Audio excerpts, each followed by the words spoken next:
Hi Phyllis, this is Alison Lamons from Alison Studios at the Polk Museum of Art in Lakeland, Florida, walking you through a few of my pieces in this, my museum debut, and I couldn't be happier to show you around a little bit. This piece is Mona Lisa Pizza. It is another one of my signature vintage neon sign paintings. It's an invention of my own. Sometimes I like to call these paintings visual historical fiction. They're plausible, but in most instances, not actual signs. This one is an actual sign on Route 66. I do have a number of paintings from the Route 66 collection that I'm working on. I'm hoping to complete at least 66 of them, but it's a great fun area to revive the works from. This one, Flamingo Rune, just an invention. Kind of like the way the colors turned out on this one. I was borrowing from Art Deco lines on this, looking at a lot of Art Deco bas relief and things like that to come up with that composition.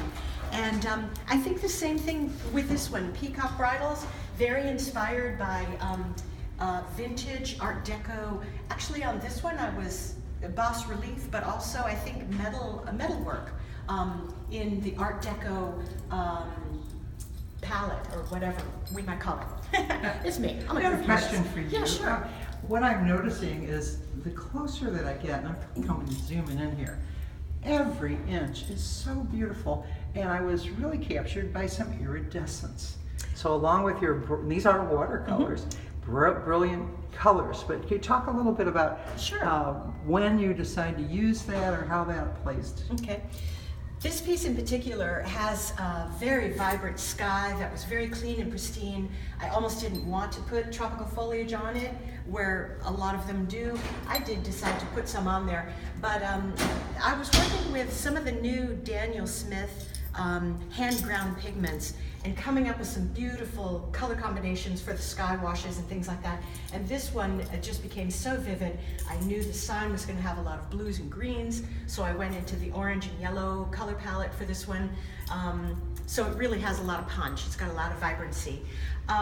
Then on, to answer your question, I put on all of my paintings and even the Giclée reproductions, which look so much like the originals. It's amazing. I print them on watercolor paper. The colors turn out very richly.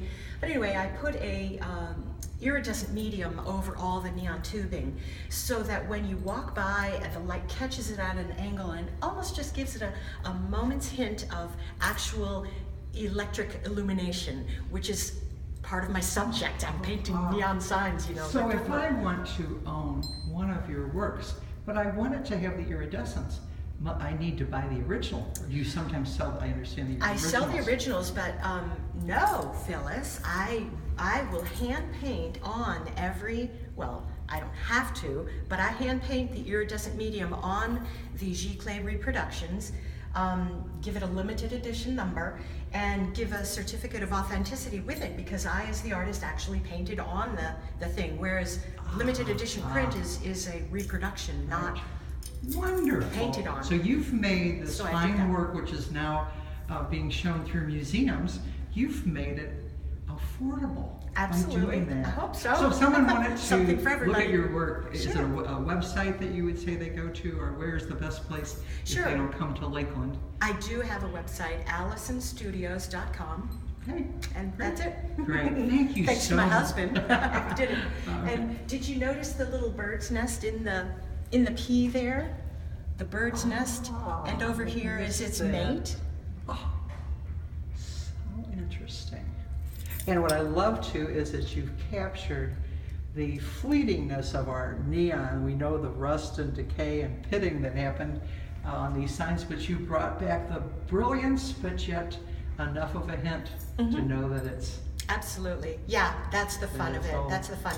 And to me, the decaying neon signs are almost a metaphor for ourselves. That's the way I look at it. Here we are in this beautiful setting, a natural setting, and we ourselves are in an inevitable state of decay. Sorry to tell you, folks. Thank you, Alison. But yet beautiful decay. Okay, thank you.